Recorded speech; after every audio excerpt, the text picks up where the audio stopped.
luar biasa.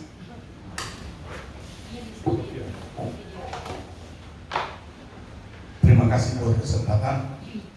Saya mencatat semua tentang keempat temperamen, baik itu sanguin, melankoli, pragmatik, dan kolerik. Yang menjadi pertanyaan di melankoli, kata emosional. Saya ingin mendapatkan secara spesifik dari kata emosional ini, yang dimaksud dengan emosional ini, emosional seperti apa? Ya, karena kalau secara keseluruhan emosional itu juga bisa mengarah kepada libido yang tinggi, ya toh? Tapi di sini saya ingin Bapak jelaskan kata emosional secara spesifik, karena ini juga akan jadi bahan ketika kami akan melayani. Tuhan berkati. Terima kasih. Saya cukup kaget dengan emosional hubungan dengan libido. Ini libido dalam hal seksualitas, Pak? Yes.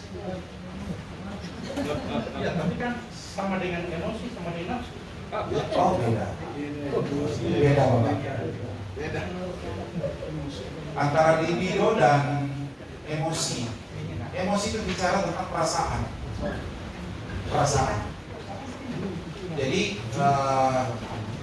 itu ada di dalam, kalau kita belajar tentang roh, jiwa, tubuh. Kalau di dalam roh kita itu ada yang namanya ada tiga. Jadi tiga pembagian. Dalam roh itu terdiri dari intuisi. Dalam roh itu terdiri dari hati nurani. Dalam roh itu ada namanya devotion atau kesadaran untuk menyembah Tuhan. Jadi intuisi adalah kepekaan kita untuk mendengar suara Tuhan dengan langsung. Hati nurani, kita diberi kemampuan untuk bisa membedakan hal yang baik, hal yang jahat. Sementara devotion atau kesadaran untuk menyembah Tuhan, itu adalah kehidupan kita untuk membangun penyembahan kepada Tuhan.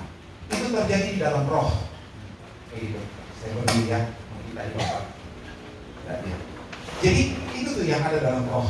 Nah, waktu kita jatuh di dalam dosa, maka roh kita ini yang rusak. Yang mana? Intuisi kita. Dulu kita bisa dengar suara Tuhan, tapi kita bawa dosa, kita terputus hubungan kita dengan Tuhan. Kemudian hati nurani.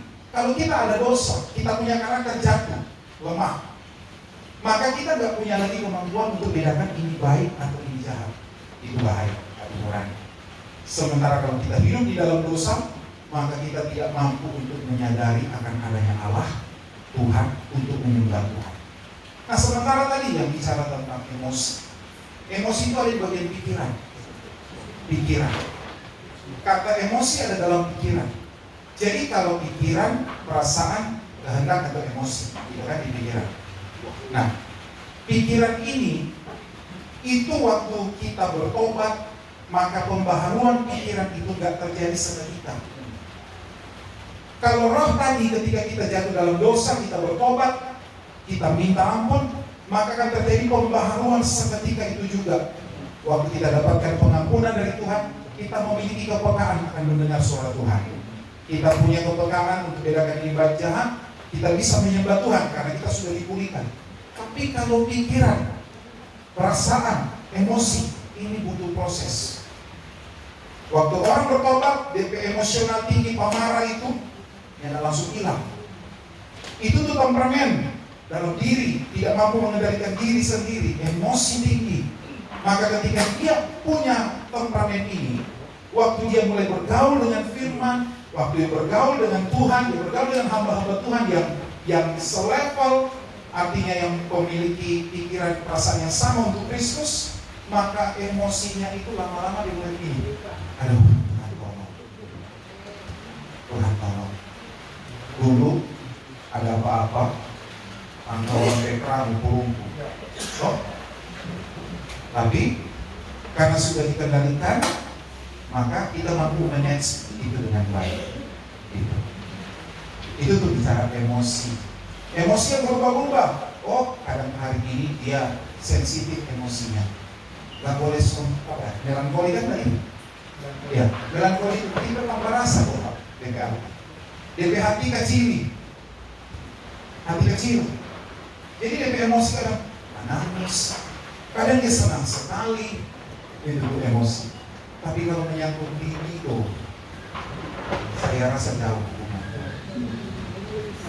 Wah, kalau libido, ini kan orang dewasa. Karena bahasa hari-hari kok itu mengenai juga emosi kepada macam kayak Kalau melakukan seksual dengan emosi, saya rasa aneh.